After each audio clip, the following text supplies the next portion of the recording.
your previous talk with us, I mean, we couldn't do justice to your vast range of experiences in India because you've lived here for such a long time and you came here when you were a little boy. You came here when you were 13 in the 70s. And this was also a very interesting period because you did happen to mention in the earlier talk that you lived in India during the emergency period, right? So I want to Yes. get to that first because this was a difficult time in the history of our country for good 2 years, right? From 75 to 77, I think a few months there, I think a little over 2 years.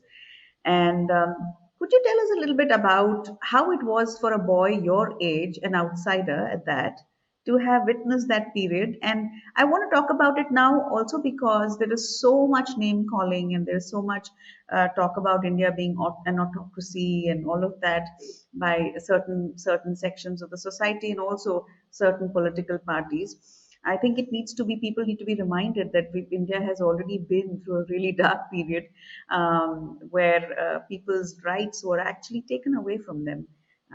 So democracy was in suspension. So, Charles G, what did you see when you were here? Okay. So at that time, I was probably about this is between the ages of 14 and 16. And I was very naive. I was very innocent. I was staying in a gurukul, and nobody explained to me you don't travel without money, and that too in India. So I was traveling sometimes by my own in what we call third class. So there was no ticket, but once you got in the train, it was almost impossible to get out. So you had to know well in advance, otherwise you'd miss your station.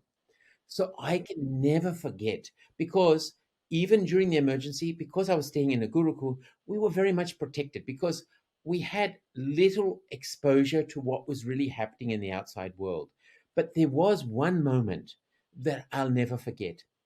I was in the train and there was a number of young Hindu boys with blood running down their legs. And I was fascinated and confused because I could see from their facial expressions that they were all in shock. So in Hindi, it's called nasbandi. So what had happened, they had been forcibly grabbed because they were at the bottom of the pyramid and forcibly sterilized or nasbandi. Now, when at that time I was very innocent, but I was shocked by that. Now, when I recollect that incident and I recollect that time, and I realize how many people, both men and women, were treated in this way, I mean, today we don't know who they are. I think they all died. Not only was the treatment inhumane, but the psychological damage done to a young man or young woman at that time, especially in India at that time, when it was very village like, is just so profound. I mean, even today in India, the most important institution is marriage. And anybody who spends time in India knows that if you're invited to a marriage, it's a great event. And it's considered that special moment in the life of every individual. And then once they marry, the next most important event is the child. And you take that away. And it was indiscriminate. Now, from what I've in the future studied about this, at the very top, the instructions weren't to force this to happen. But if anybody understands India in those days, as it trickled down to the state and the district administration, it was absolutely impossible to get anybody to volunteer. So the only way was force and capture. So that was in itself a very dark period, even though at the time I was very naive and very innocent. And it's a very sad moment of India's history that should have happened. And I don't think there was ever a genuine attempt to readdress that or revisit and help those people who suffered such a great tragedy on them. Hmm. True.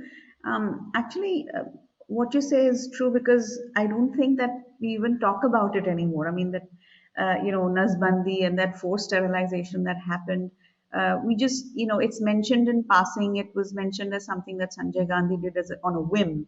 But I don't think there's ever been any study. Now, you just said that who knows what happened to those many men who were sterilized in an perhaps in an unhygienic conditions, unclinical conditions. What happened to them? Nobody really knows. So, yeah, apart from that, did you witness anything else, or what were your other observations when you Okay. were here in the So I 70s? was in Bihar, which basically, when you left from somewhere like Calcutta or Delhi, was going back into time. So in Bihar, things were very simple in those days. Let me put it that way. I even can remember when I was about 16 or 17, a friend had an accident on a motorcycle in Patna. So I had to help them and take them to the emergency ward in Patna. And that was in those days, not now, an experience in themselves. I mean, it was total chaos. I can still remember goats, cows, and I think even a few pigs wandering around the hospital. There was even a crazy guy who pretended to be a doctor who would come into the emergency ward, ask the relatives to hold the patient down, do some strange things until somebody shouted that he was crazy and chase him out again. So it was literally a very strange and bizarre time. And two parts to that. Now, the first is I have no doubt that in the villages of India, and I wasn't aware of this, I've only recently studied up on it, it also happened to young women. So this was not done in a nice and friendly way. It was done in a forced manner. So psychologically and physically, I have no doubt. And I can never forget when I took him into the emergency part of the hospital, and what I had to do was curl myself up in the corner of his bed so I could look after him and protect him. In the early morning, suddenly there was so much activity. They came and cleaned up the emergency ward. Then suddenly we had a glass of milk, grapes, and bread put next to our table.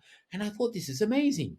And then I was told, somebody came and said, I'm not to speak a word or my friend won't be treated. Then a group, I think, of Belgium or European doctors came through. Now, what was amazing, as soon as they left, because that time I was very naive and very young, I wasn't thinking, street smart. The milk, the grapes, and the bread was quickly removed and Vanished. taken away. It was just there for show. So you can imagine in those times how difficult it was, for people at the bottom, and even for the middle class. It Yes. was a very hard time, but it also was a very fascinating time because that was also the time when you traveled to the villages, and the villages would have wandering sadhus who would just turn up in the night. They'd sleep under the tree because I would stay with them. They'd play kirtan, teach some yoga. They'd be fed by the villagers and then move on. So that also had its mystic and its magic time as well. So, there's plus and minuses to every period. But politically, it was a very difficult time.